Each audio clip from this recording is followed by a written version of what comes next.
Three,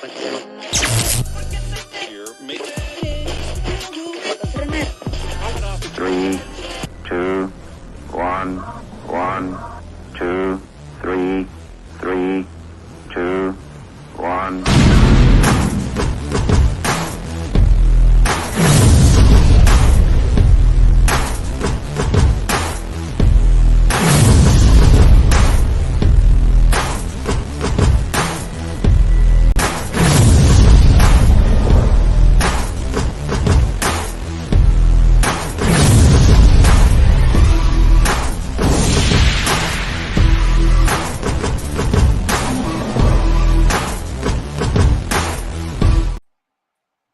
What's going on, y'all?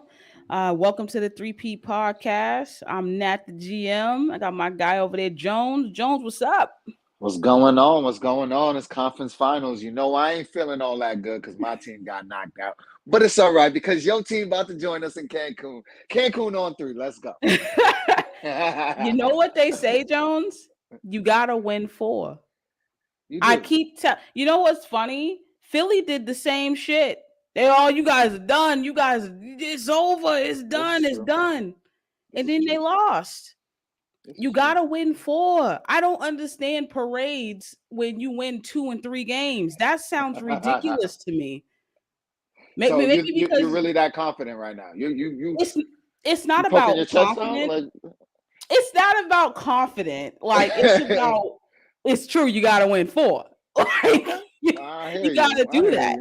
Well, we're gonna get into it. We're gonna talk. We're gonna get into it, but you know what I'm gonna do?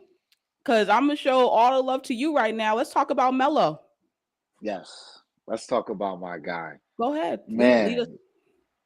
Melo was it for us. Like when it came to the Knicks, being a Knicks fan, I was not there, but I remember the Knicks when they were the 8th seed and made it to the finals in '99. That was the last time we were actually good. Like that was the last time you can look at the Knicks franchise and say that's a good basketball team. Like they still had some of the same guys there, but they just could never get back to that type of stature. So when Melo finally made that decision, I want to come home, or before he even came there, when he started talking about it, when he said I want to go home, it was like New York, we all woke up like, oh shit, Melo want to come home? He want to come play for the Knicks? We don't care if he wins us a championship or not. Just the fact that we're going to have a star back in our building that's nice, and he's young. And then hopefully we can build around him and we can make a little bit of noise. So, and Melo did that. He came home and he made some noise for us. They weren't all that great, but they definitely made some noise. He definitely made us proud as a New York Knicks fan. And just him and his career in general was just phenomenal. One of the best scorers of all time. 100%. When Kobe Bryant can tell you one of the hardest person he ever guarded was Carmelo Anthony, that tells you a lot. Not saying that Kobe was the greatest defender ever, but he was pretty good. He was good, though. He was damn good. And he knows real knows real. Real recognize real. Real recognize real. One of the You're greatest scorers of all time. So when he could tell you that boy Melo is one of the greatest scorers of all time, that's one of the best compliments you can get. So I just put out a few videos on my Instagram and stuff like that, just showing my love and support. I had my jersey somewhere, but I wore my jersey yesterday, his Syracuse 15 jersey, the one he won a national championship. He didn't win a ring, but he won a national championship, and he won, I think, at least 2 Olympic, maybe even 3. He's the all-time scoring leader in the Olympics for the USA team. So, and I think, he's top 10 now, right, in scoring? I believe he cracked that. I believe so, but I'm going to look that up for you. Yeah, but if he didn't, he was damn near close. That just tells you how dominant he was. He was just put basketball aside, just the human being he was. Living in New York, I'm from New York. I'm live in New York City. And then before New York City, well, not before New York City, but after I moved from New York City to upstate New York, and then obviously I came back to New York City. But when I tell you I've seen Melo in the community multiple times, I mean multiple times. I lived in Mount Kisco, New York for a good amount of my life, and he used to come to the Target over there and hand out presents all the time around Christmas every year. Recently, I live in the city now for the last 10 years, and he comes to the parks and all these places and hands out books and backpacks and all that stuff. Like, the dude is just an all-around great human outside of just what he did on the basketball court. I've seen it with my own eyes. I've obviously seen him in Madison Square Garden. He really lights the place up. He was really the heart and soul of New York Knicks. So great career, and he's definitely going to be a first ballot Hall of Famer in my eyes. So 100%, I am right there with you. Like, Carmelo, we've had some battles when it comes to oh yeah. Let me get this regular season real quick, because I want to get this list, because I thought, yes, he's number 9. So okay, I knew you. So I got it. So what I do want to say, right, about Carmelo, he's one of the toughest players of all time. That man could play the 4 or the 3. He was going to be elite at both. Yeah, absolutely. He was a phenomenal scorer. Yep. The way he scored, man, he was a bucket. I was like, man, he got the ball. That ball's going in, man. That ball. Clutch. I was just like, that ball's going in. Like, nice. He came into the league, right? When he got here, and remember that legendary, 03 draft. He came in the league scoring 21 points. That was his average. Yep. Like, nasty. He averaged 21 points, y'all. This was a rookie. This is when Denver really started, like, started taking off when Carmelo got there, right? Think about that. Yeah, he put Denver on the map. Let's be honest. He was the first one to do it.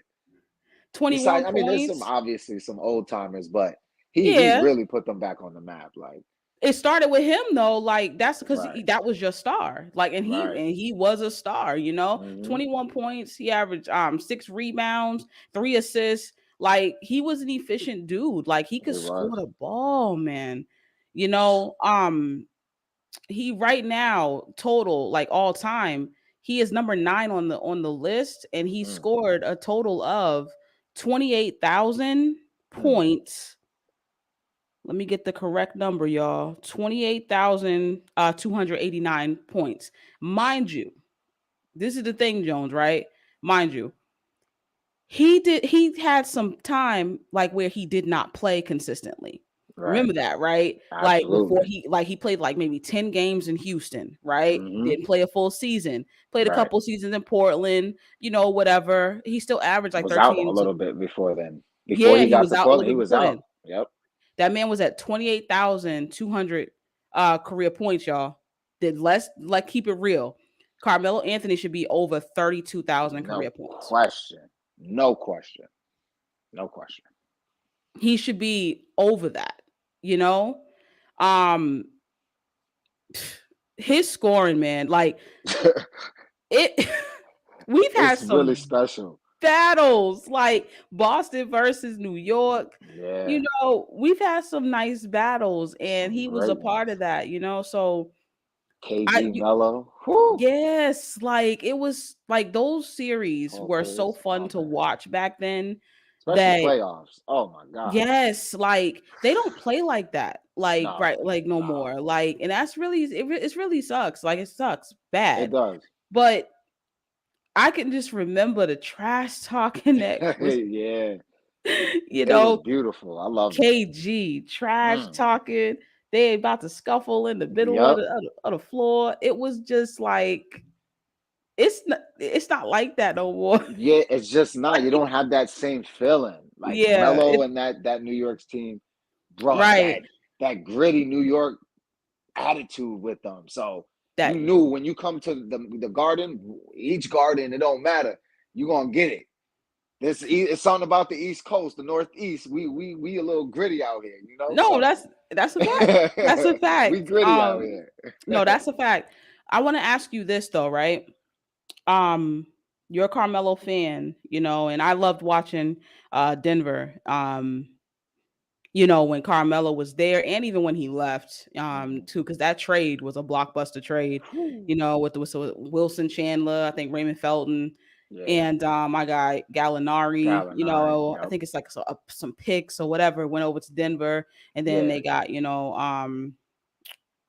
Carmelo and like another piece or something. I forgot what, Stoudemire. Yeah, and they went over there with like Stoudemire to play. JR and all of them. Yeah, they were both like really good, even when they like decided to part ways in the trade and everything like that. They were both like really enjoyable teams still. Where do you rank Carmelo all time? Shit. That is a tough one because I gotta really I've been saying it for a while that I need to really sit down and rank the rest. I always stop at 10. I don't really go past I go to like 15. I don't really go past 15. He's not in my top 15. So I really have to think about it, but I think he's in that 25. That's where the number I was going. He's in that 25 range, a little maybe give or take. Probably take because there's the ring thing hurts him. Not playing defense as much, especially later in his career, hurts him. No MVPs. No MVPs. Not big success. In the playoffs. I think those things are what hurts him. But when you just the eye test, when you look at how he on offense, like. Goodness gracious, he's just like he reminds you of like a Tracy McGrady or someone. Like they can score the ball. You don't need him to do anything else. Just put the ball in his hand.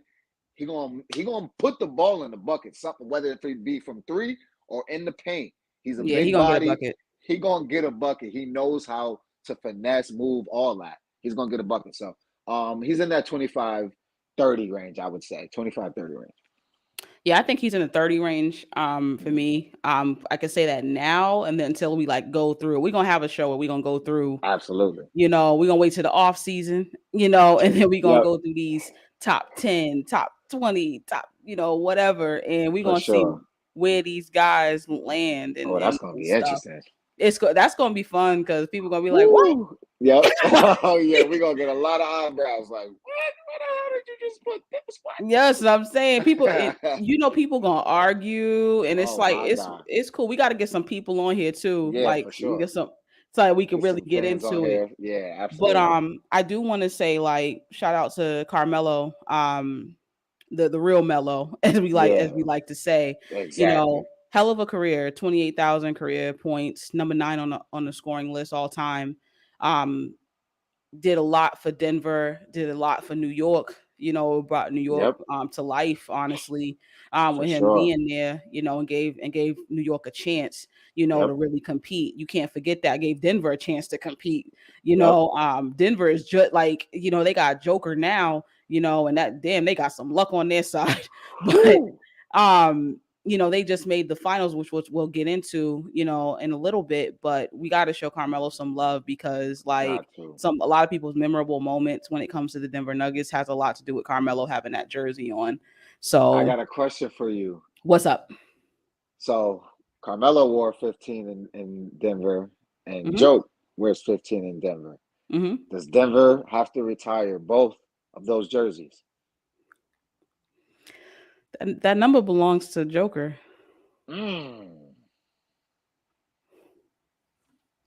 So, all right. So, going with that it belongs to Joker.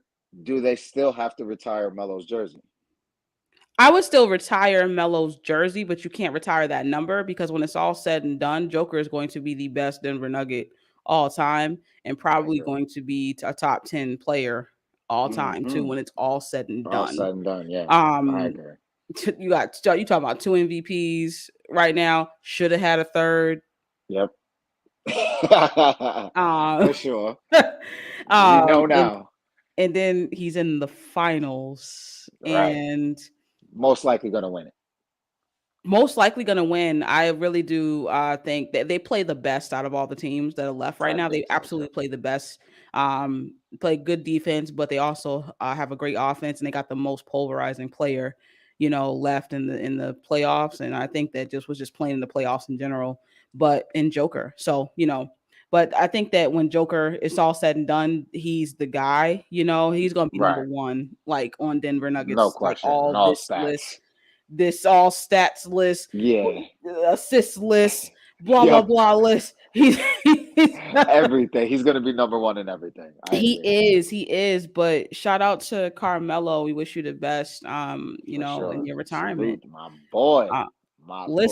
Now we got that out the way. Let's get into these games and let's get into the week on repeat. Yes, sir.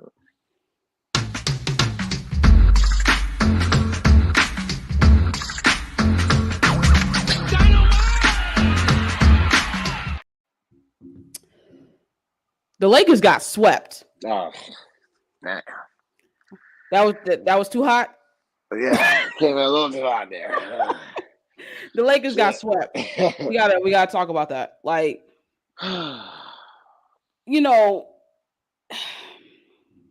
they got far. I think further than a lot of us thought that where they were gonna go, right? But this is my thing. When you reach like the conference finals, and I'll say even the second round, the excuses are out the door.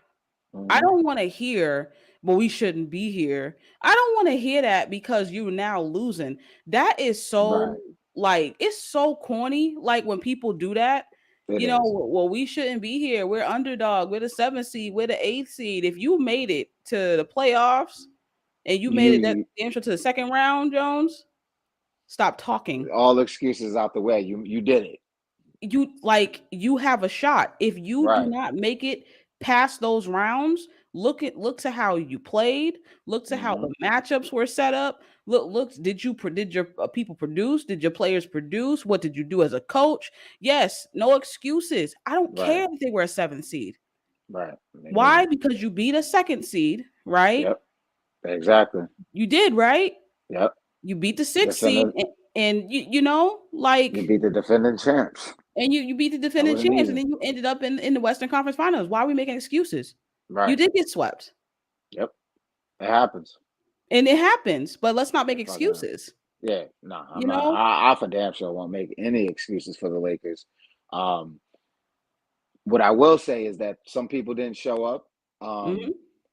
And I think we don't talk about it enough as far as Laker fans is, for me, from what I saw, is there were certain things that Darvin Ham could have did better in situations. But he's a rookie coach, still not going to make no excuses because he's been in the league long enough to know and be smart enough to know. So that's no excuse as well. But it's like I want to be upset about it, but I can't be that upset about it because I kind of saw it. I didn't see us getting swept, but I definitely could say I saw AD not. I was like this. What AD are we going to get? Are we going to get the game 1 AD who gave us 40 even though we still lost? All right. I don't expect him to get us 40 every night, but can he get us 28? Can he get us 30-something? You are the best player on our team. Everyone might say it's LeBron, but it's not LeBron anymore. He can give you those moments, and he was the best player on the team in the beginning of the year when he was going crazy. Right. At that point he was, but after the injury, he went back down to a 38-year-old player who's playing above average. But that was it. And you can clearly see from the game 1 of the first series, he hasn't been the LeBron that we're used to seeing in the playoffs. Yeah. And we can't be surprised by it. So, but guys didn't show up, D-Russ and things like that. So, D-Lo, unplayable.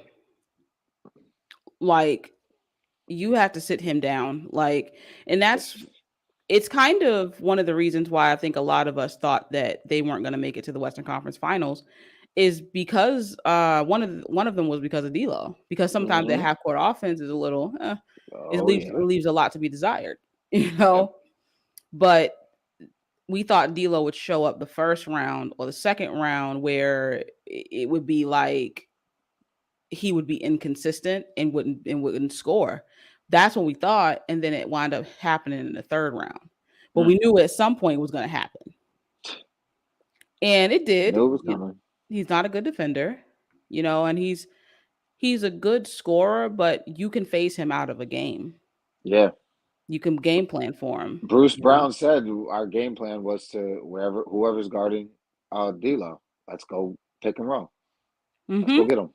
So smart, right? That's a smart game plan. The bench looked non-existent. Rui looked good. Yep. We should have known Rui on Joker. What was I think people got really excited. You saw that? Absolutely. He had a few moments where he stopped him, but that doesn't mean he's now an all-time defender. Right. Like, what are we talking about here? I think the switch to Tristan Thompson was a lot smarter, but it took us until the end of game 3 to figure that out. It's too late now. They're in a groove, and they figured us out by now. We're just catching up. So I think that's where I think Darvin Ham could have been better. I think Lonnie Walker, he found Lonnie Walker too late. I think that was also late in game 2 where he decided to play Lonnie Walker. And even when he did put Lonnie Walker in, I feel like he didn't give him enough minutes to where he can actually really catch a rhythm, because these guys got to get hot. They're not going to make every damn shot, but you got to let them get into rhythm. But yeah, as far as getting guys in, I think even Malik Beasley and Brown could have got a few more minutes just to see if they can catch fire again. Because Malik Beasley was second behind Steph Curry in 3-point shots made the whole season. He was lighting them up. Even when he came to the Lakers, he got a little cold, but I feel like, shit, we're down 3-0. Give him a goddamn shot. If it's not working, whatever. We go home. We're going home anyways. So, but Darvin Ham made a few rookie mistakes. He's a rookie coach, like he made some mistakes. I did appreciate I feel like he was trying, and yeah, for sure. I just think that you ran into a much more experienced team and a much more mature team and a team that understood who they were, and they were and they have the best player. So you ran into the wrong team to try things. Right. So it works on Memphis. Why? We can always say every year, we know Memphis is going to be top 3, and we know that they're going to be one of the first people out of the playoffs. We all know that that's going to be true. That team is just very unserious. I don't even think it's worth talking about, but we knew that, but when it comes to, Denver, you can't just try things. You got to be sure, and you better adjust. Yep. I do like the fact that Darvin did try things, and he, the Rui on, Joker. Why? So AD can roam. That's when AD is at his best, so he can roam. That was smart. And he tried it game 1, and it worked a little bit. They came back, and then, Denver still took that game, and it couldn't work for long. He's a great player. He's the best player, arguably in the league. If you want to argue it, you can argue it. And it's damn good argument for Joker. But damn sure. It just wasn't gonna last like that, So they get swept. They get swept. What can you do? Like, my thing is, what does this team look like next year? And who's coming back? Yep. For me, I think D'Lo gotta go. He gotta go. I would love him during the season, but if we can cut him during the playoffs, I wouldn't mind that either. Because during the season, he's fine. He plays loose and plays smart. But whatever reason, he gets to the playoffs. We've seen it in Minnesota. He's frozen. So I would love to let him go. I want to definitely keep AR. AR-15 has been progressing ever since he got more playing time with the Lakers.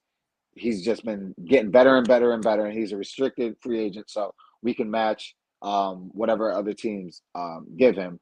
Who else? I would love to see Rui come back because he's been playing great off the bench. Maybe he can even be a starter for us depending on what we're doing. And then the big thing for me is I would love to keep Vanderbilt, but he needs this offseason, he needs to work on that corner shot. That's all he needs to do because he's doing great on defense.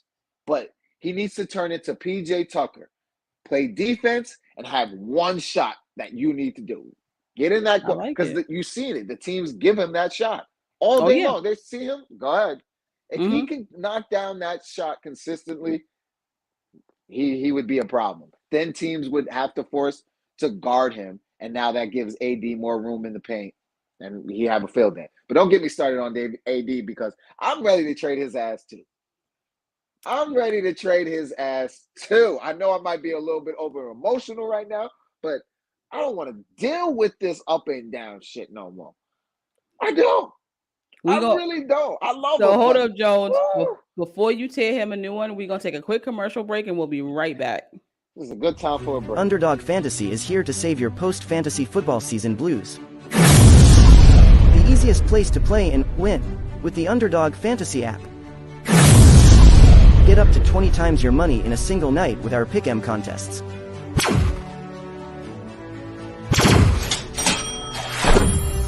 Grab some insurance when setting your picks and win even when one pick fails. Go online now and use the promo code 3PEAT to double your deposit up to $100. Sit gingerbread, good girl. Hey guys, remember, go to Underdog Fantasy and use the promo code 3PEAT and we will double your deposit up to $100. Go ahead, go on your rant, Jones. Let's just don't want to. Just AD. I mean, I know it sounds crazy to say trade AD, but because when he's at his best, he's top 5 in the league. He can be top 5 because there's no big in the league that would be able to guard him when he's playing like that. We've seen him bust every big's ass in the league. Joker, Embiid, name them. He's bust they ass. Even Greek Freak, he's bust they asked, gave them a 40 piece each in every one of them. But we never know if we're going to get that. We just don't know. We got one playoff where he was consistent, and that was, guess what? We won a goddamn championship because he was consistent throughout that whole bubble playoffs. But ever since then, he didn't want to take the baton from LeBron because LeBron said, hey, here it is. Got our championship. Here. This is your team now. Take over. And he's like, I don't know about that, brother. I don't know about all that, brother. So he's very frustrating. Would I really trade AD? No. Unless we're going to get something close to what he can provide us. Obviously, we almost never get the same back. So that's out of the question. But if we can get some valuable pieces, make some trades for whoever the hell they're talking about. But whatever. AD's got to be consistent and he's got to take this game. Say he doesn't have that fight and he's frustrating as hell as a Laker fan. He's frustrating as hell. Doesn't frustrate me at all. You know, and I watch, I'm like, hey, he's Mr. Odd Number. Game 1, great. Game 2, Game 3, great. Game 4, Game 5, great. Like, he's Mr. Odds, Mr. Odds. I'm like, okay, great. Be inconsistent. I did not. So I think I've been stubborn. I was stubborn with my bracket, very stubborn. And my bracket is just shot to shit. Yeah. There were teams that made it, and I'm like, Miami, what the hell are you doing here? Like, for real. I was like, what are you doing? Like, Milwaukee, you couldn't try? That's the matchup I wanted to see. And then Memphis, I thought that they would be able to run up and down the floor, and I thought that that's why they would win. I thought that Ja was going to average 30 to 35 points. And I thought that he was going to be the best player on the floor. Right. That did not happen. So they lost. I thought that Golden State was going to be, they were going to be on. They were going to be, shoot well. That's what I thought. I thought that they were going to run them up and down the floor, and they were going to shoot over 40% from three. And I thought that Clay was going to be on. Steph is going to be Steph. He's special. That's what I thought. None of that happened. Yep. It just didn't happen. So, and then you got the Lakers. They got there. Now, Denver, I was just hard-headed in general because of my up and down feelings with Jamal Murray and Michael Porter Jr. But Michael Porter Jr. has not played at that high offensive level yet, but he's still been solid. You're right. He's been solid. Jamal Murray is on another level right now. And I'm like, shit, shut me up. Like, shut me up, sir. Okay. I have nothing else to say, Mr. Jamal. Like, you are good. Like, go ahead, do your thing. He's killing it.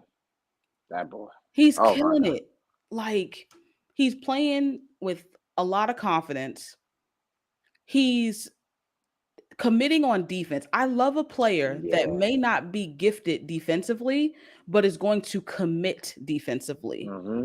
They're going to give you that effort. They're going to give you that effort. He's committed every way. There was times that he kept getting switched on LeBron James.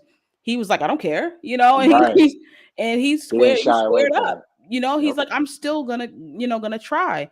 I love that. That's a winning attitude. Absolutely. That's a championship attitude right there. Absolutely. The bench has been playing great for them. Denver just looks like this is their time. It does. It does. That's why they're in the finals. They are. I think, not to cut you off, but Joker, he said, I'll trade an MVP for a finals MVP. Because I think that's what he's going for right now. He's been averaging a triple-double, not for one series, not for two series, but for the entire playoffs. That's that's unheard of, what he's doing right now. He's on another level, and like you just said, Murray is like, y'all forgot about me? Because we did. My leg? Absolutely. I forgot about it because when he came back, he didn't look the same. I said, oh, shit. I think that injury might have took another great player from us. Mm-hmm. Because we've seen it with all these great D-Rose. Injuries just took it away. Grant Hill, just the list goes on. So I thought he was going to be another one. He said, no. You're not about to put me on that list. And the team, and shout out to the Denver Nuggets for having his back, Coach Malone, for having his back when he asked him, hey, I'm damaged goods. Y'all about to trade me, ain't y'all? Said, no, we got you. We got you. We still back. We going to be right here when you get back. Hell of an organization. We trust you. Hell of an organization.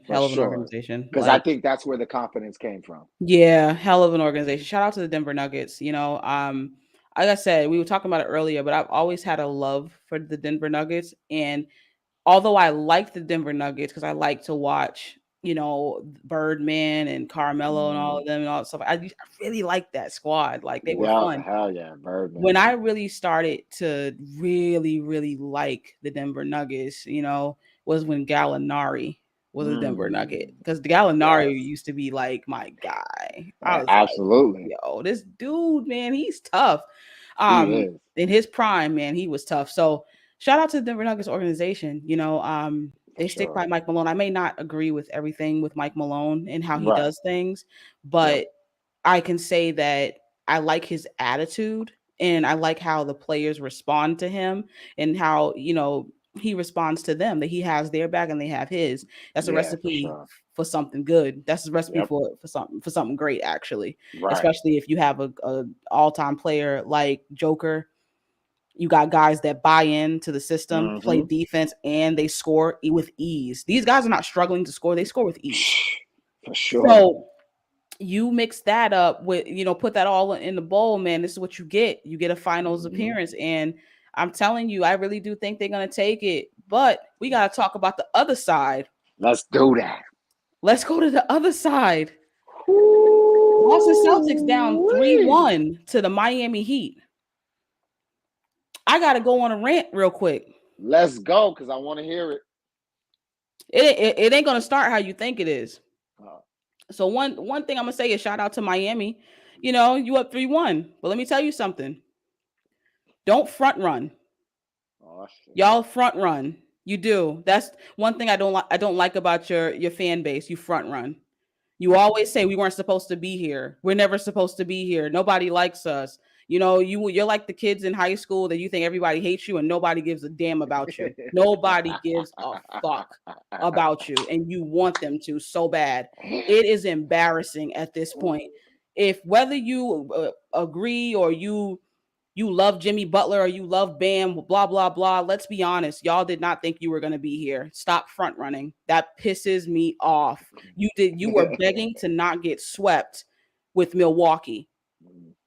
You just wanted it to be over when you got that 8th seed, right? Don't act like you expected to be here. Yeah, we knew we wanted this. We wanted Boston, blah, blah, blah. I hate a front runner. Don't fucking do it. That does not work with Nat. Okay. You heard her, Miami fans? You heard her? It doesn't work. It's bullshit and it makes you look fucking pathetic. It really does.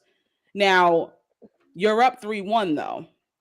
And shouts out to y'all. You know, you have the best coach in the playoffs. Go figure. You came in with the best coach in the playoffs. Nobody was out coaching Eric Spoelstra. It was a matter of if a team was going to out talent you. Not out coach you, out talent you. So you got Milwaukee. Milwaukee, like, I was confident that they weren't going back to the finals, you know, but I had it for different reasons. Miami just exposed it a little sooner. Right. You know, they got to do some different things with that team, you know, but New York, you know, I thought New York was gonna do it. You know, I had them. I don't like Thibodeau. I've never been a fan of head coach Thibodeau. And I don't think people recognize, like, even though he's a very defensive minded coach, there's a lot of things he lacks offensively and with a game plan as well. That actually is a good reason why a lot of his teams do not make it far. Right. You know, I don't think the way he just played certain players and didn't play certain players. I'm like, what are you doing? Like, there was, I understood it, but I didn't understand it at the same time, because I understand who he is, but I don't understand with the personnel that you have.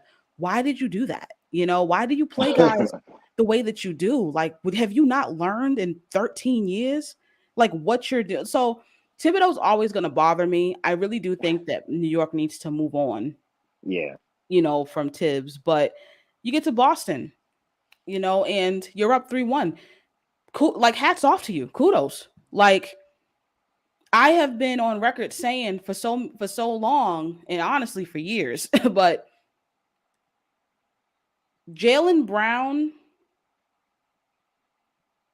has not had a good series since the Atlanta series. We have to be honest about that. That was actually his last good series, where he shot well, he was confident, but the biggest key, he shot well. He has to shoot well. If he doesn't shoot well, what else does he do?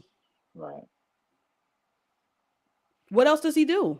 Come on. Like, that's why the debate of Tatum and Brown was always so annoying to me, because the one question I always asked, I said, if Brown does not score efficiently or he's not scoring, what else does he do? What else does he give you? The answer is nothing. That's the answer. The answer is nothing. Right. That's definitely a factor by Brown. That's what I'm saying. So, like, you have two small forwards on this team and they're not cohesive. It's like a you go and then I'm gonna go 100%. Or whatever.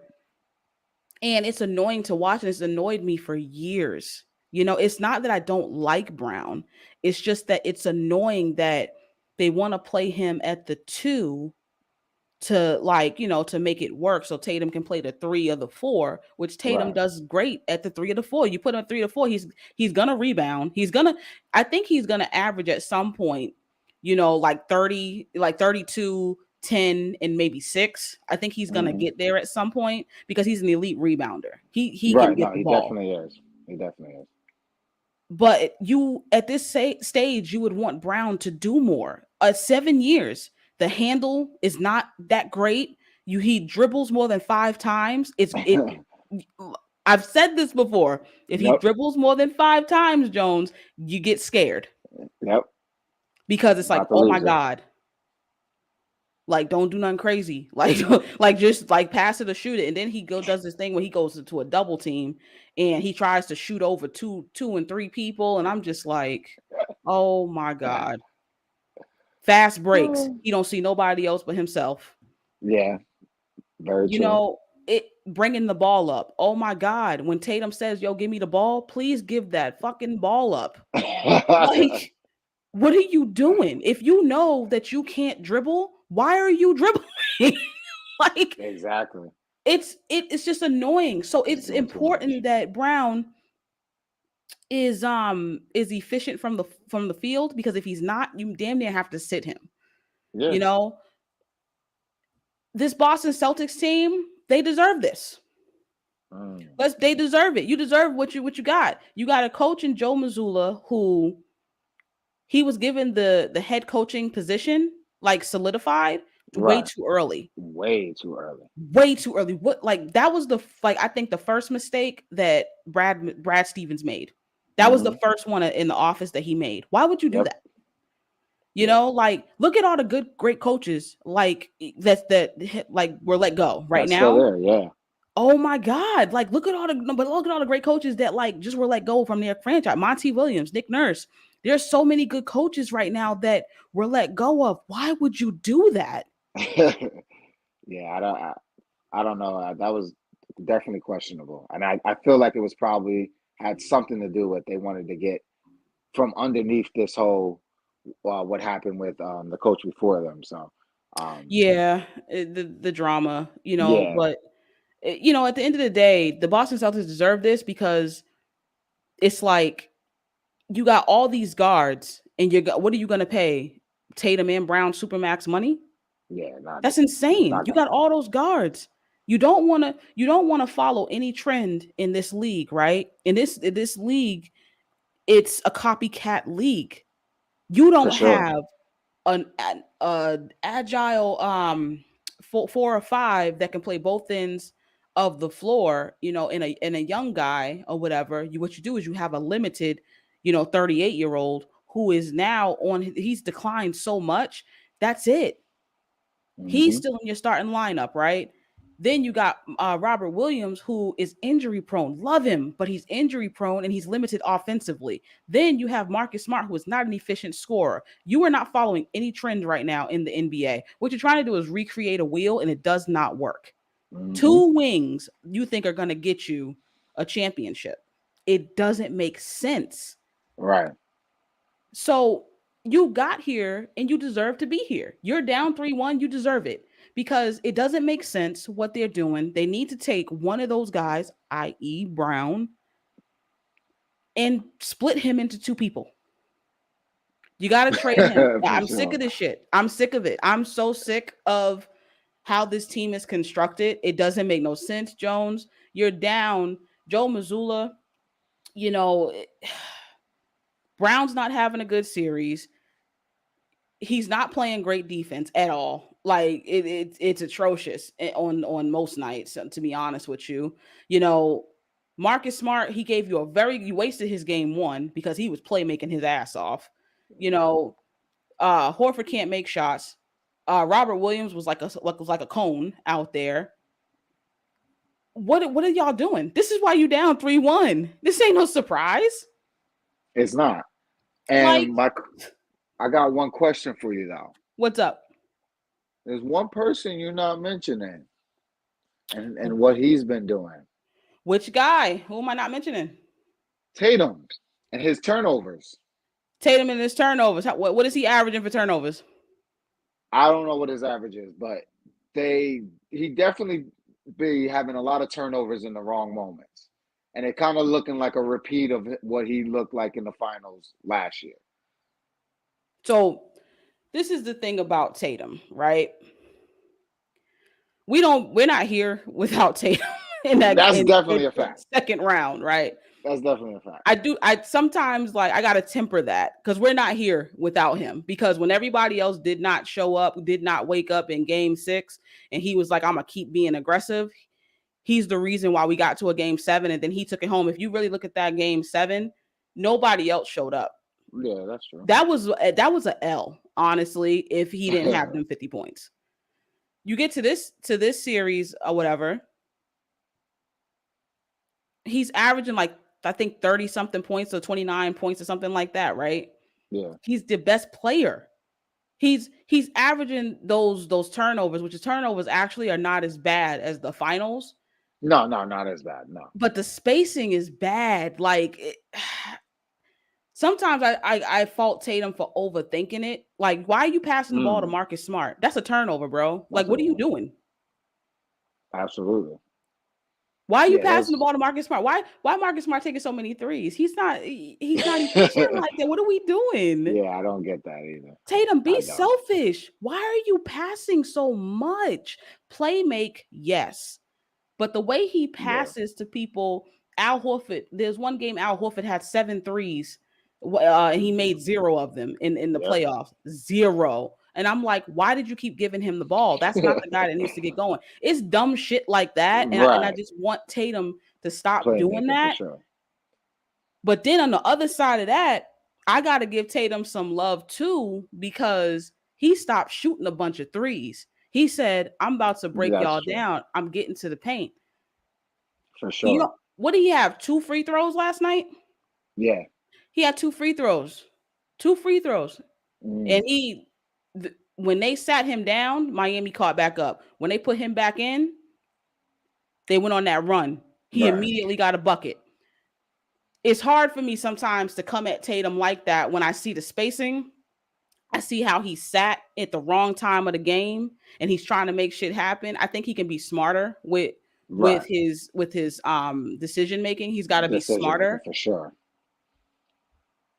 But I like how he's playing still. Minus the game, game 3. Game 3, I think everybody was just trash including Tatum.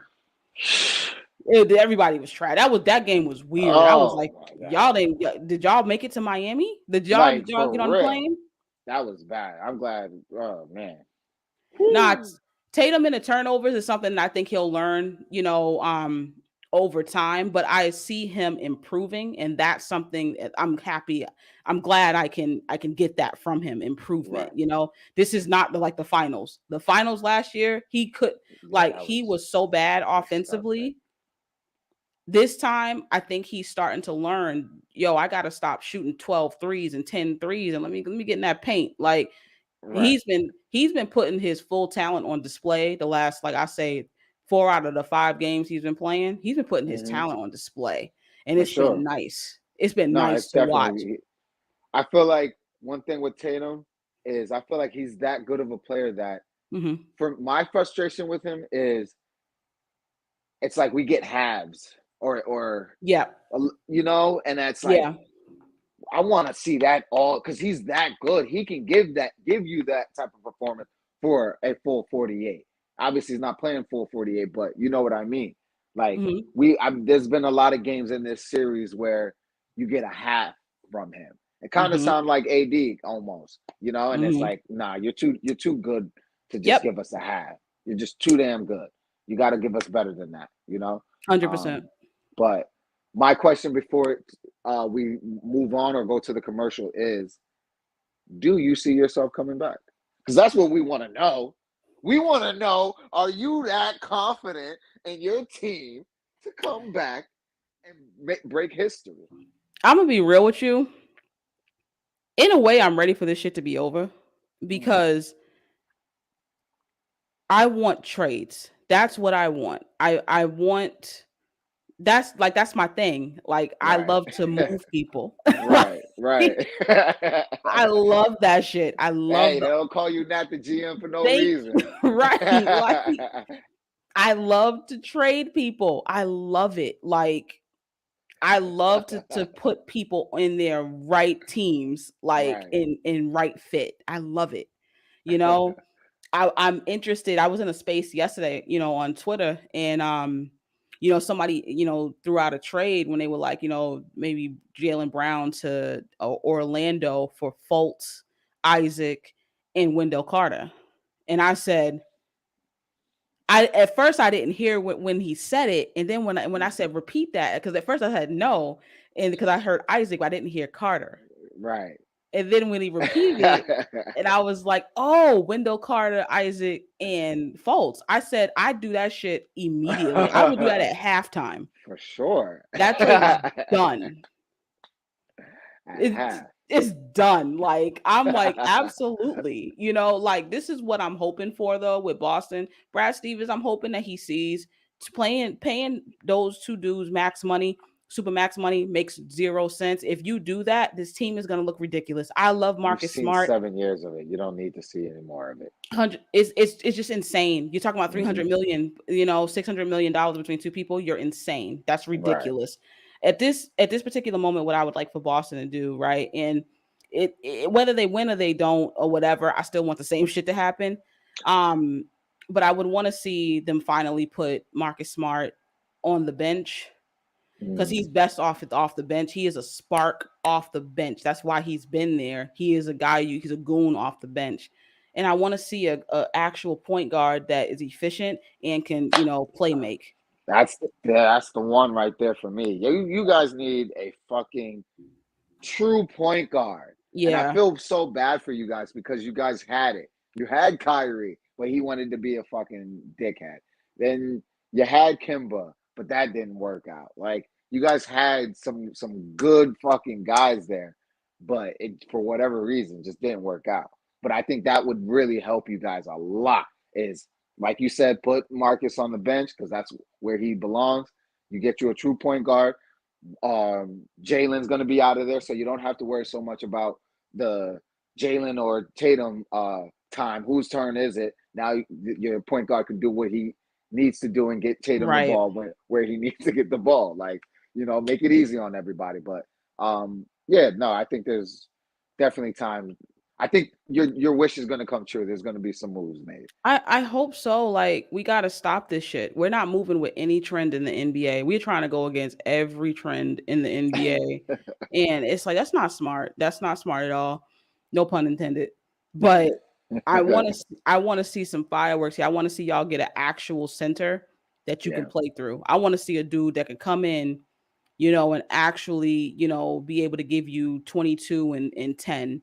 Get somebody like that can actually be in the paint, that has some post moves, that can play make, some pick and roll, pick and pop. Like, I want to see that finally.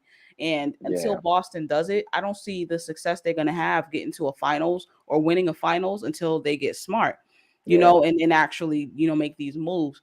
If they can come back, I will say this.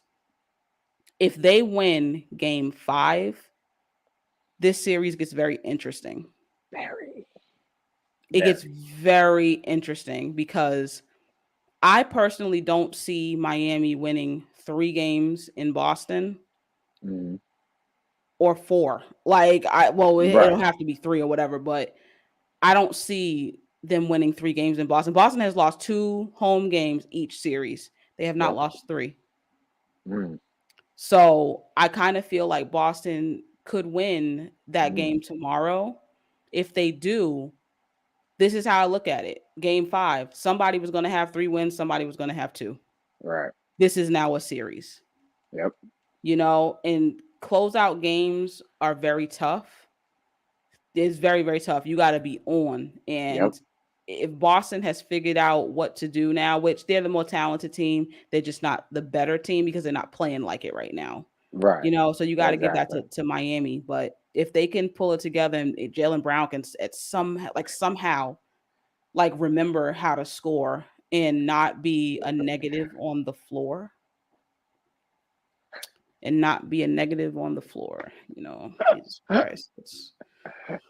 Jesus Christ. Where's your confidence level right now? Scale 1 through 10.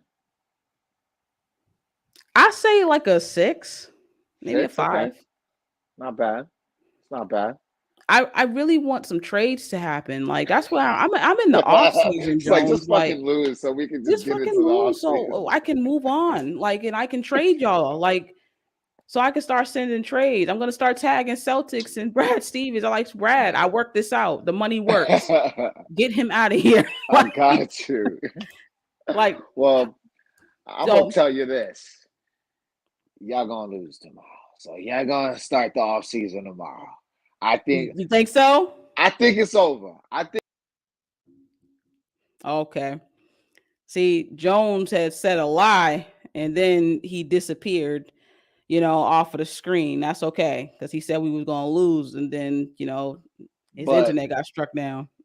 Yeah, things happen. But that might be a sign or something.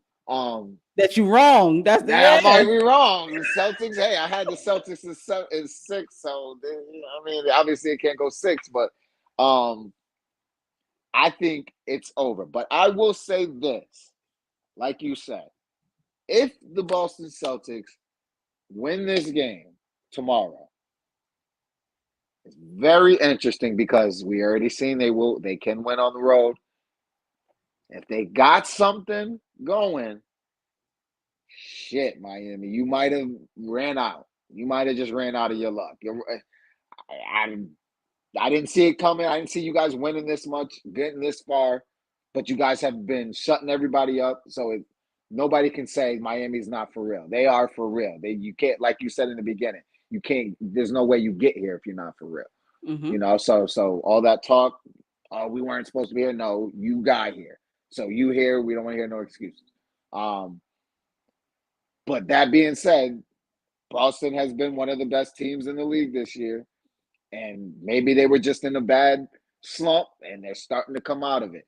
And one thing people don't recognize and don't think is real, and I think it's real because I'm not a pro athlete, but I played in college and I played, throughout my whole year. I mean, my whole young career or whatever.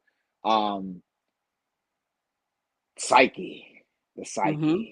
When Jaylen Brown, I don't know if this was real or not, but I saw something about Jaylen Brown and Marcus Smart saying, we just need to get that one. And we get this one, y'all in trouble. And now everybody else, it's just one. Relax. But the Miami Heat, after taking the L, like, little by little, they like,